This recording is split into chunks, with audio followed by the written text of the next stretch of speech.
तुळजाभवानी मातेचा कुलस्वामिनी आई तुळजाभवानी मातेची आज शारदीय नवरात्र महोत्सव सुरुवात झालेली आहे। आपण पाहू शकतो या ठिकाणी जिल्हाधिकारी यांच्या हस्ते विधिवत घटस्थापना करण्यात आली। ह्या घटस्थापनेमध्ये जे कडधान्य आहेत वेगवेगळ्या प्रकारचे त्याची रास घातलेली आहे आणि आपण पाहू शकतो या ठिकाणी हे विधिवत अशी घटस्थापना केलेली आहे। आपल्याबरोबर आता पुजारी आहेत।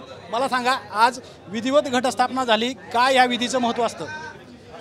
या ठिकाणी देवीला जे घोर निद्रेतून आज सकाळी पहाटे 2 वाजता सिंहासनावरती प्रतिष्ठापना केलेली आहे। त्यानंतर आज 12 वाजता देवीची घटस्थापना होऊन आज दिनांक 3 पासून ते 12 तारखेपर्यंत हे नवरात्र महोत्सव होणार आहे। त्याचबरोबर या नवरात्र महोत्सवाची सांगता ही कोजागिरी पौर्णिमेनंतर होणार आहे।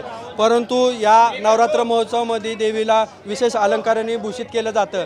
त्यामध्ये रथ अलंकार असेल, मुरली अलंकार असेल, विशेष शाही अलंकार असेल, भवानी तलवारचा अलंकार असेल आणि महिषासुराचा वध केलेला असे विशेष अलंकाराने देवीला या ठिकाणी सजवलं जातं, पूजा मांडली जाते आणि येणाऱ्या भाविकांना किंवा देवी भक्तांना एक या नवरात्र महोत्सवाच्या निमित्तानं एक संदेश हिंदू धर्मामध्ये दिलेला आहे। तो म्हणजे या ठिकाणी माती असेल किंवा मडका असेल किंवा कडधान्य असेल, यातून एक सृष्टीला आपण अन्नदान देण्याचं काम आणि बीजारोहणच्या माध्यमातून एक सृष्टी निर्माण करण्याचं काम या ठिकाणी पार पाडलं जातं। हा त्याचा मागचा प्रमुख हेतू असून या ठिकाणी मोठ्या प्रमाणात दरवर्षी हा शारदीय नवरात्र महोत्सव पार पाडला जात असतो।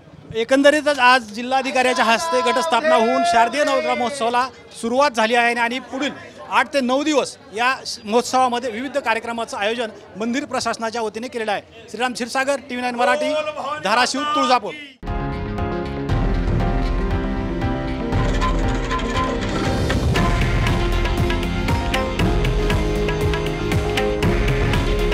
हे आहे देशातील नंबर 1 न्यूज नेटवर्क आणि आपण पाहत आहात TV9 मराठी।